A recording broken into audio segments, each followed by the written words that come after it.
as coisas começam a acontecer. Veja bem, o Senhor procura valentes, corajosos, destemidos, audazes. Mas quem são? Uma vez eu li uma frase que eu achei muito bonita. O corajoso é o medroso que acabou de orar. Quando nós oramos, nós vamos lembrar e entender que a nossa força não está em nós, a nossa força está nele. Então o medroso, quando bebe da fonte, ele fica corajoso. E olha, irmãos, nós não temos uma opção, nós não podemos escolher ser corajosos ou não. Sabe por quê? Porque a covardia, lá em Apocalipse 21:8, é colocada na mesma linha de pecados como adultério, assassinato, corrupção. A incredulidade e o medo estão lá. A Bíblia está dizendo: quanto aos covardes, medrosos, corruptos, assassinos e adúlteros, o seu destino é o lago de fogo. Por que para Deus a covardia é tão séria? Porque o covarde escolhe duvidar do poder de Deus. O covarde escolhe não acreditar que o céu tem um trono ocupado. O covarde não entra em uma guerra porque ele tem medo que Deus não tenha força para defendê-lo. O covarde não ora por um doente porque ele tem medo que Deus não o cure. O covarde não prega para alguém porque ele tem medo que o evangelho não alcance o coração daquela pessoa. E o Senhor diz: aos covardes e medrosos, o caminho, o destino é o lago de fogo. Deus não tem prazer na alma do covarde. Nós não temos uma opção, não podemos escolher. O Senhor, Ele nos leva nesta noite a uma tomada de decisão. O Senhor diz ao seu povo: coragem. O Senhor diz ao seu povo: coragem. Coragem para fazer o propósito de oração, coragem para investir, coragem para evangelizar, coragem para pregar, coragem para expulsar demônios, coragem para contar o seu testemunho, coragem para, através da força do Espírito, desfazer os projetos de Satanás aqui nesta cidade. Para isso, nós precisamos ter coragem. Hebreus 10:39 diz assim: nós não somos daqueles que retrocedem. Nós não somos daqueles que começam e não terminam. Nós não somos daqueles que seguram as armas para lutar e depois, por causa das situações difíceis da vida, abandonamos a guerra. Porque o Senhor não tem prazer na alma daquele que retrocede. Não há espaço para covardes no exército do céu. 1 Timóteo 7 diz: Deus não nos tem dado espírito de covardia, mas de poder, amor e moderação. Os covardes perdem muito tempo ouvindo muitas vozes. Os covardes perdem muito tempo ouvindo as vozes dos seus sentimentos, dos seus pensamentos. Perdem muito tempo ouvindo as vozes da sociedade, as vozes da internet, as vozes do inimigo. Agora o corajoso não, o crente valente, ele ora a Deus, espera em Deus, confia em Deus, ouve a Deus, obedece a Deus, segue as ordens de Deus. Ele acredita no que a Bíblia diz. Então não tem espaço em sua mente para que ele esteja aí em dúvida entre procurando. E aí, quando eu meditava hoje à tarde, o Senhor me leva a essa leitura que fiz com os amados. Queridos, nós vemos aqui tantas lições, há tanta riqueza nesse texto, há tantas verdades que o céu quer derramar dentro da nossa alma. Há tantas coisas extraordinárias aqui. Eu estou falando, irmãos, e estou sentindo uma força enchendo o meu corpo, penetrando no meu coração, esquentando a minha alma. O Senhor está ministrando a mim nesta noite, através desta palavra. Veja bem, nós temos aqui um homem que todos conhecem, é conhecido da igreja, é conhecido do povo de Deus. Nós temos aqui um personagem chamado Davi, que depois da sua grande conquista em favor de Israel, eliminando o gigante Golias e passando a viver no palácio, nós temos aqui Davi sendo perseguido por causa da ciúme e da inveja, do ciúme e da inveja no coração de Saul. Ele era alguém que Deus escolheu. Ele estava no lugar certo, mas ainda não era a hora certa. E esse líder, então, enche o seu coração de ciúme e inveja e começa a persegui-lo. Davi tinha a unção, Saul tinha o trono. Olha que coisa interessante, nem sempre quem tem o trono tem a unção. Muitas vezes o tempo dele já passou, porque ele não sabe mais quem o Senhor é, não ouve mais a voz de Deus, e ele mesmo se sentou no trono de seu coração. Quando isso acontece, Deus escolhe outra pessoa. Deus escolhe Davi, leva para o palácio, e Davi começou a enfrentar esta guerra até que ela se tornou insustentável. E Davi, embora tendo a promessa, quem tem a promessa, irmãos, precisa esperar o tempo certo. Não adianta queimar etapa, não adianta querer atropelar os outros. Nós não podemos gerenciar as coisas de Deus como quem gerencia um negócio qualquer. Ele tinha a promessa, ele tinha a unção, mas ele não podia entrar no quarto de Saul e matá-lo para que ele tomasse o seu lugar. Quem tem a promessa espera, quem se move é o céu. Não preciso matar, perseguir, defraudar, humilhar. Não preciso usar a força do meu braço. Deus não precisa da minha ajuda para acelerar o processo. Então Davi foge, refugia-se na caverna de Adulão. E aqui começa a ação de Deus para juntar a Davi aqueles que fariam a história de Israel. Tem uma frase, pastor Elidônio, que é muito bonita, que diz assim: antes de Deus fazer um homem grande, primeiro ele o quebra em pedaços. Depois que ele é quebrado, que ele se torna útil. Porque se não é quebrado, se não é moído, quando chega no poder, torna-se um líder arrogante, autoritário e mau. Torna-se um líder que não tem empatia e não tem amor.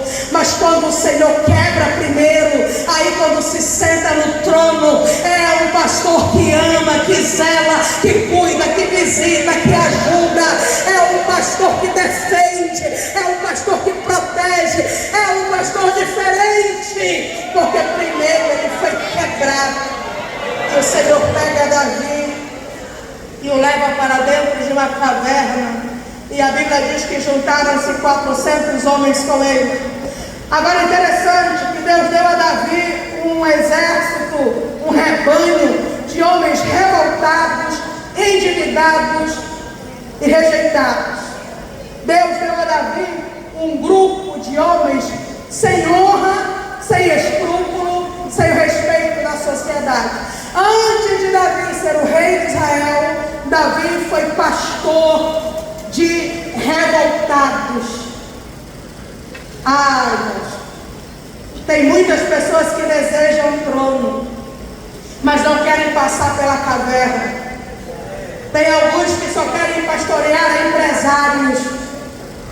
O Senhor lança fora. Antes dele pastorear, antes dele governar como o rei da nação, o Senhor o levou para dentro de uma caverna. E lá ele foi ensinar esses homens que aparentemente haviam desistido, não tinham mais esperança.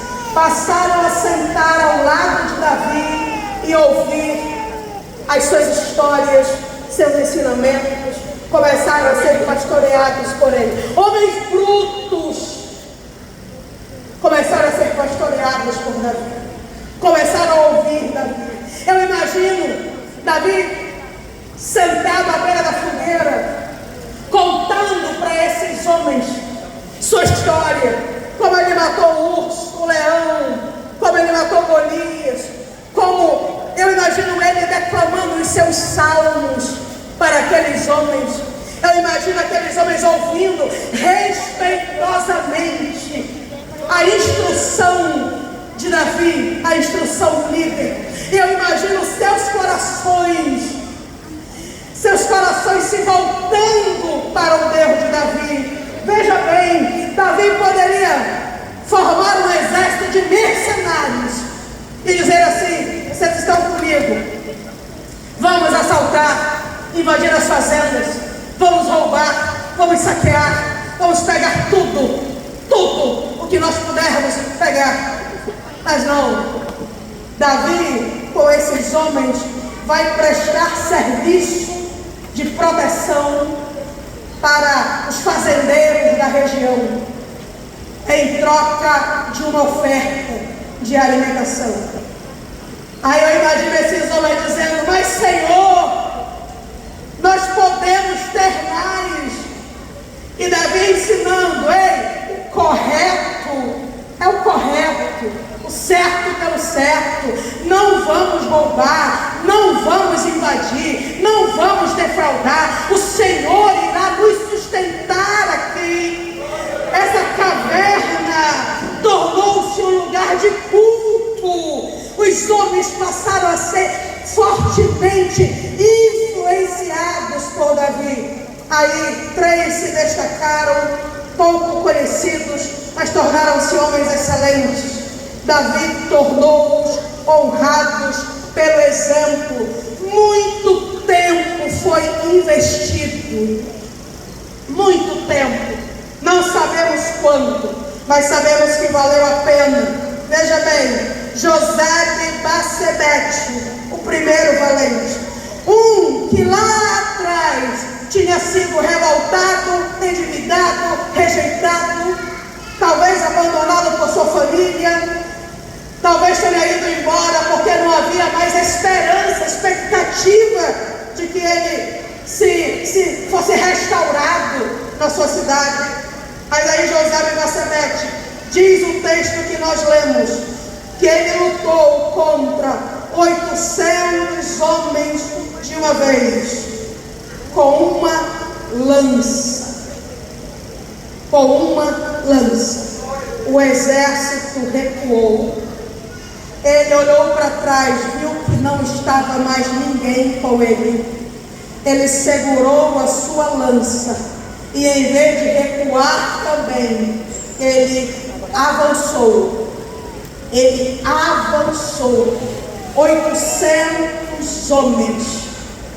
Talvez quando ele estava ali segurando a lança e os outros começaram a recuar, e nós vamos já saber o que isso tem a ver com missões.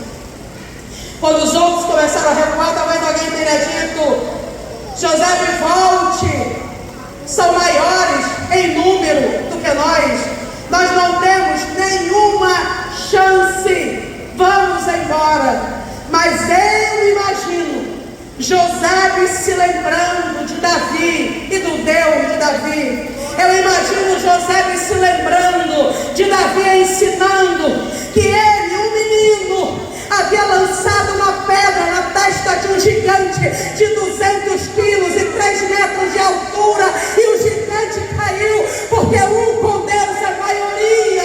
E eu imagino José me segurando a lança e dizendo: eu vou, porque o Deus de Davi me garantirá a vitória aqui nesta guerra.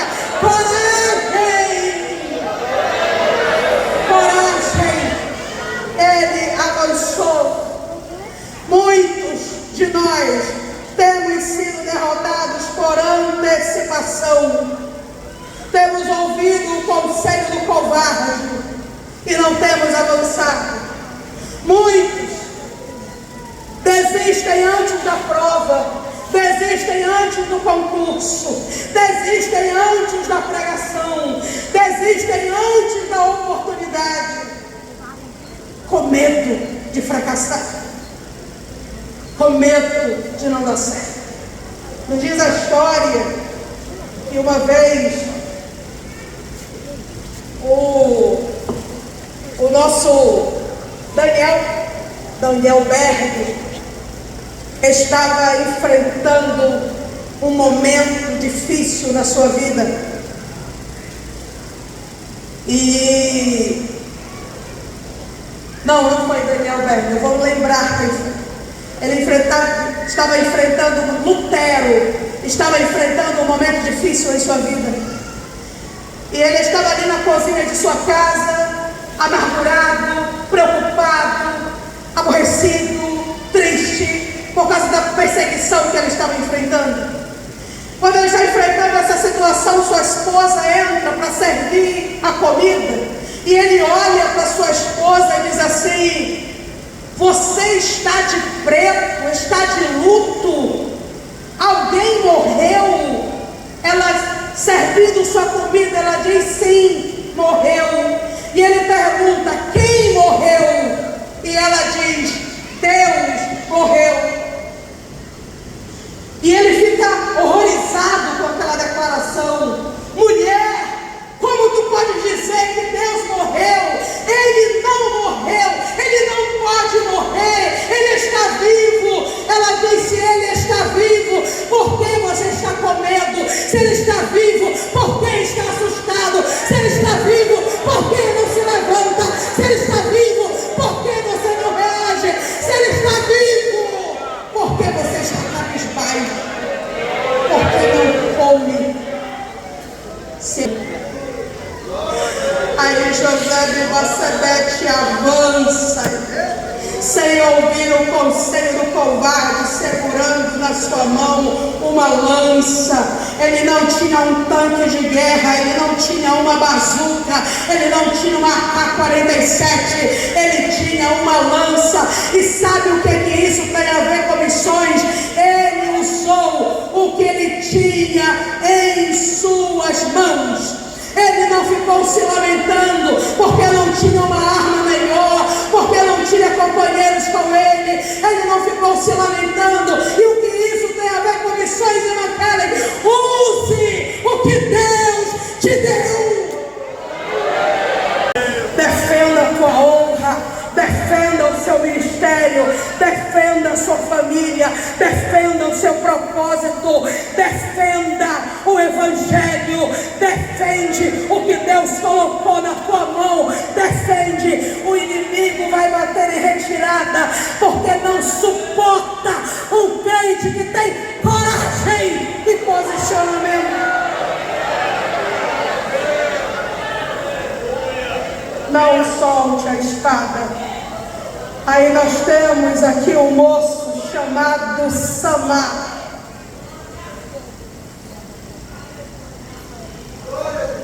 Temos José de Bacebete, Eleazar e Samar.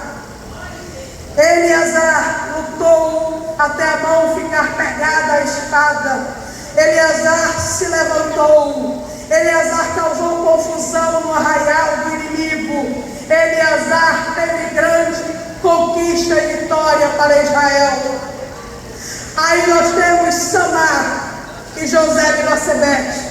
Que histórias extraordinárias! José de Bacebete Golias lutou contra 800 homens de uma vez e os feriu. Eleazar se levantou e lutou até a sua mão ficar pegada à espada. Samar defendeu o seu campo de lentilhas e não deixou o inimigo roubar aquilo que o Senhor tinha lhe entregado. O que isso tem a ver com missões? O Senhor exige de nós um posicionamento. O Senhor diz nesta noite ao seu povo: coragem. O Senhor diz ao seu povo nesta noite: coragem. Há José e Bacebetes aqui, há Samares aqui, há Eleazar aqui, há homens e mulheres aqui que o Senhor deseja usar com intrepidez para causar confusão no arraial do inimigo. Coragem. Hoje toda covardia vai cair prostrada aos pés da cruz de Cristo. Toda dúvida, toda divisão, todo pensamento que está aí cocheando entre duas decisões, hoje o Eterno vai lançar isso por terra. O Senhor pede ao seu povo deste lugar: coragem, coragem. Ele quer te usar para curar, Ele quer te usar para libertar, Ele quer te usar para mudar situações, Ele quer te usar para que você segure aí a bandeira flamejante do Evangelho aqui nesta cidade. Ele quer te usar com coragem. Você não será o mesmo a partir deste ponto. Coragem. Coloque-se de pé em nome de Jesus. Um homem grande, ele quebra em pedaços primeiro. Lembre-se, Deus está no nosso meio procurando quem tenha coragem de se entregar voluntariamente a Ele. Tem uma canção que diz: apesar das feridas. Alguém pode cantar? Eu te chamei. João 15:16. Não foi você que me escolheu, foi eu que te escolhi. Coragem. Nós vamos ouvir essa canção como se o próprio Cristo estivesse cantando baixinho no nosso ouvido. Ele vai sussurrar para nós nessa noite. Apesar dos problemas, das feridas, das tribulações, das provações, eu te chamei. Aí então, José, deixa, para deixar Ele usar, tem que ter coragem. Das decepções, diga: Senhor, a minha voz é a tua voz, minha força é a tua força. Eu te chamei. O Senhor está te fazendo uma pergunta. Apesar, deixa eu te usar. Passado, deixa eu te usar. Apesar das desilusões, você deixa. Eu te chamei. Você tem coragem? Eu te chamei. Você tem coragem? Olha o Senhor perguntando. Deixa eu te deixa. Deixa eu te usar. Deixa Ele te usar para salvar. Deixa Ele te usar. Quando eu te uso, deixa eu Ele te usar. cuido de tudo. Deixa. Vai chorar. Aleluia. Deixa Ele te usar para curar. Deixa eu te usar para salvar. Enquanto eu te uso, eu cuido de tudo que te faz chorar. Aleluia. Apesar das feridas, Senhor, apesar das decepções, eu te chamei. Eu te os nossos sonhos, os nossos projetos. Senhor, Apesar do passado, apesar da nossa história, apesar das nossos desilusões, das eu nossas te dores. chamei. Eu te chamei.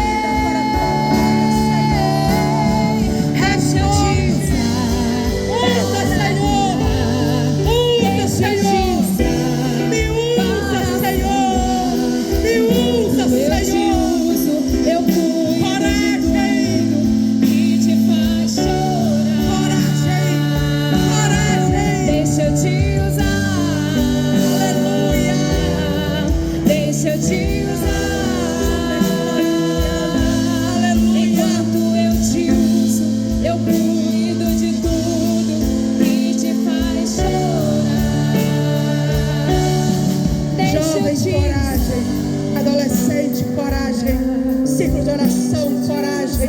Ministério, coragem. Igreja reunida aqui nesta noite, coragem, coragem. Tenha coragem. O céu tem um trono ocupado e quem ocupa esse trono domina sobre tudo. Coragem, coragem. Através de você o céu vai se revelar. Através de você almas vão cair prostradas aos pés de Cristo. Pessoas endemoniadas serão libertas. Através de você doentes serão curados. Através de você haverá libertação, haverá salvação, haverá um novo tempo nesta cidade. Coragem, coragem, coragem. O Eterno te escolheu e o céu não erra. Eu quero perguntar aqui nesta noite: quem tem coragem de se reconciliar hoje com o Senhor?